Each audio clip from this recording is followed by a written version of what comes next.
श्री परशुराम। रोटी रखी है बनी हुई और तुम्हारा इंतजार कर रही है वो, लेकिन जय घोष भगवान परशुराम जी का उनकी जन्मभूमि तक जाना चाहिए, ऐसी आवाज में आना चाहिए। बोलो जोर से, जय श्री परशुराम। भारत माता की। आज परशुराम मंच के द्वारा आयोजित प्रतिभा सम्मान समारोह के कार्यक्रम की अध्यक्षता कर रहे श्री हरिओम जी मिश्रा जी, मंच पर उपस्थित जिनका सानिध्य हम सबको मिलता है, ऐसे परम आदरणीय दोनों हमारे महामंडलेश्वर जी, मंच पर लोकप्रिय मान्य विधायक, हमारे प्रिय मित्र, ऐसे आदरणीय संजीव जी अग्रवाल जी, मंच पर उपस्थित भाजपा की वरिष्ठ नेत्री और महिला आयोग की सदस्य ऐसी आदरणीय श्रीमती पुष्पा पांडे जी, यहाँ इस कार्यक्रम को जिन्होंने बहुत ही भव्य और दिव्यता से किया, भारतीय जनता पार्टी के वरिष्ठ नेता जो युवा मोर्चा से हम सब साथ रहे, ऐसे हमारे प्रिय मित्र श्री पवन जी, सम्मानित सभी इस समिति के सदस्य और पदाधिकारीगण, यहाँ सामने बैठे हुए जो लंबे समय से इस कार्यक्रम को जो ताकत देने का काम किया, ऐसे सभी वरिष्ठगण, मातृशक्ति, नौजवान साथी, पत्रकार, छायाकार बंधुओं, सुरक्षा के बंधुओं, आज बड़ा खुशी का दिन है। भगवान परशुराम जी का अवतरण दिवस 19 अप्रैल से अनवरत मन रहा है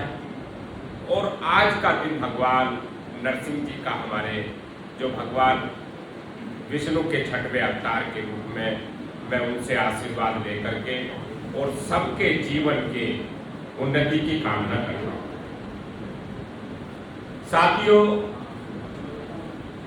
आपको मैं दो बातें करना चाहूंगा।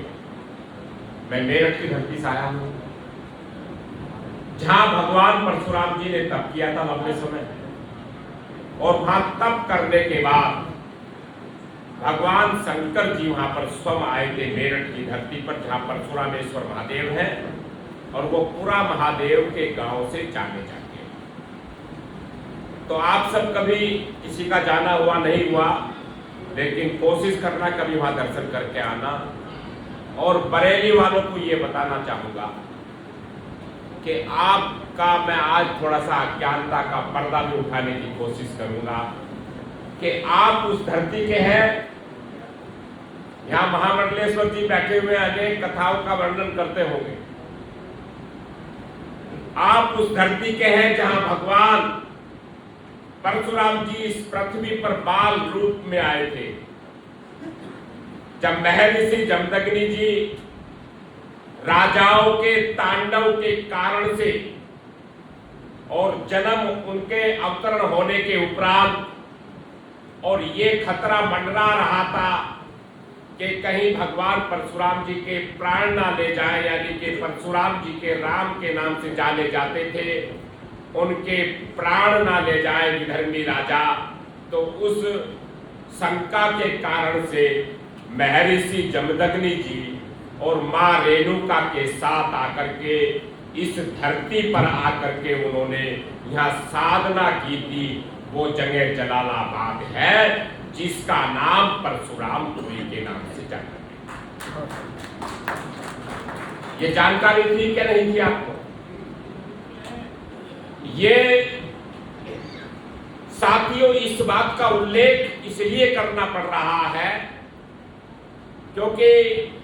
भगवान परशुराम जी के इस पृथ्वी पर 56 स्थान है। कितने स्थान हैं? मैं आप सब लोगों को, क्योंकि आज आप यहाँ व्यक्ति नहीं बैठे, आप एक एक संस्था के रूप में बैठे हुए हैं जिनको सम्मानित होने का गौरवान्वित अवसर प्राप्त हुआ है। ऐसे लोग यहां बैठे हुए हैं इस सभागार के अंदर। उनके उस जीवन संस्करण से लेकर के भारत ही नहीं है, उनका इस पृथ्वी पर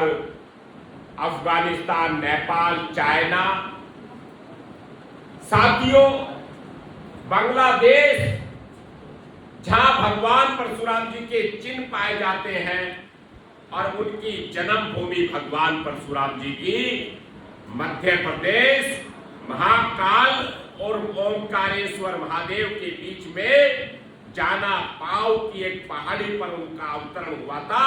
वो जन्मभूमि भगवान परशुराम जी की है। और साथियों, उन 56 स्थानों के साथ साथ इस पृथ्वी पर हमारे साथ बीच में अभी पवन जी साथ थे। इस धरती पर यानी कि जो कोकण के नाम से जानी गई वो गोवा की धरती है, जिस गोवा की पहचान इस भारत के अंदर वो एक मनोरंजन की भूमि के नाम से हुई, लेकिन साथियों वो भगवान परशुराम जी की यज्ञ भूमि है, जहां भगवान परशुराम जी ने उस अरवल बीच पहाड़ी के ऊपर जाकर के जो प्रतिदिन यज्ञ और हवन करते थे और इस देश के उन्नति की कामना और ऋषियों को लेकर के उस राक्षस राजाओं से बचाने का काम करते थे, वो गोवा की धरती से हम लोग अभी वहां से पहुंचे। गोवा यानी कि कोकण, अब जो अभिलेखों में भी है 25 लाख स्क्वायर मीटर भगवान परशुराम जी के उन अभिलेखों में आज तक, यानी कि आप उसका कल्पना करिए कि भगवान परशुराम जी इस पृथ्वी पर लगभग 1 लाख वर्ष को यानी कि सतयुग त्रेता के अंदर भगवान परशुराम जी थे, और जिन्होंने उन 21 विधर्मी अताताई राजाओं का विनाश किया था। मैं 2 राजाओं का उल्लेख करके अपनी वाणी को विराम दूंगा क्योंकि लंबा विषय हो जाएगा। साथियों, वो 21 विधर्मी राजा जिन्होंने भगवान परशुराम जी के चारों भाइयों के प्राण ले लिए थे, और मां रेणुका ने अपने केस खोल करके संकल्प किया था जब भगवान परशुराम जी कैलाश पर थे, तो उन्होंने कहा कि छायासुर ने भगवान शंकर को बंधक बना करके अपने उस महल में रख लिया गया था,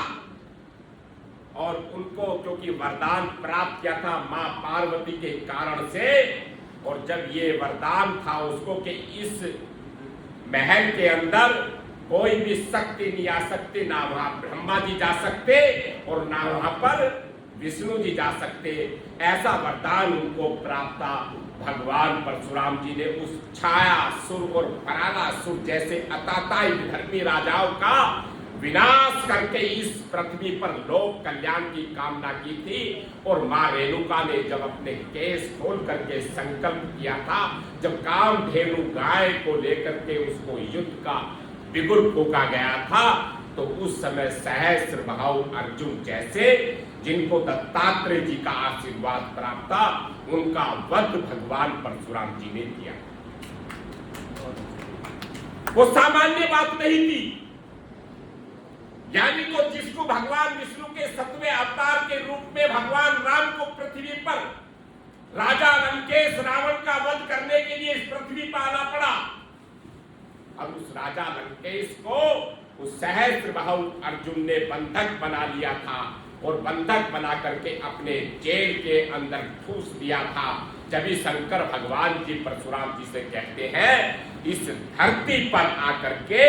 कि परशुराम मेरा एक शिष्य जेल के अंदर बंद पड़ा है और उसको छुड़ा करके लाने का काम करेंगे आप, और उस समय परशुराम जी कहते हैं कि ये लंकेश जो है अहंकारी है, मैं इसको छुड़ा करके नहीं लाऊंगा। लेकिन उधर भगवान शंकर जी कहते हैं ये लंकेश मेरा शिष्य है, तो परशुराम जी जब उसको छुड़ा के लाते हैं। साथियों, ऐसे हम उन अवतरण दिवस के उस प्रतिभा सम्मान देने करने का कार्य आज यहां हुआ है। और जब भगवान परशुराम जी की शोभा यात्रा निकाली जाती है तो भगवान परशुराम जी के उस दिव्य विचार और दिव्य दृष्टि वाले ऐसे भगवान के मैं आह्वान करूंगा कि जब आप अगली बार शोभा यात्रा निकालने का काम करेंगे, पवन जी ये इतनी बैठी बड़ी संस्थाएं हैं, उनसे एक निर्णय कराइएगा कि भगवान परशुराम जी का अवतारी रूप आपके घरों में मंदिरों के अंदर पूजने का कार्य आप जिस दिन प्रारंभ कर देंगे तो आपकी शक्ति और आपकी उन्नति के 4 गुने आगे चले जाओगे। ये मैं अगले अवतरण दिवस के लिए आपसे अनुरोध करने आया हूँ। मैं आज सभी को, जिनको आज उस प्रतिभा का सम्मान मिला है, जिन्होंने अपने जीवन में एक उन्नति का एक अध्याय जोड़ा है, मैं उन सबके जीवन की कामना करता हूं और भगवान परशुराम जी से कामना करूंगा वे ऊंचाइयों पर जाएंगे। अपने अपने क्षेत्र में जिस क्षेत्र से उनको सम्मान मिला है वो उस क्षेत्र में उस अंतिम ऊंचाई पर जाकर के अपने उस लक्ष्य को हासिल करेंगे। मैं इन्हीं शब्दों के साथ अपनी वाणी को विराम दूंगा और एक फिर जय घोष करूंगा। हम सब फिर जोर से बोलेंगे, जय श्री परशुराम। बहुत बहुत धन्यवाद भैया।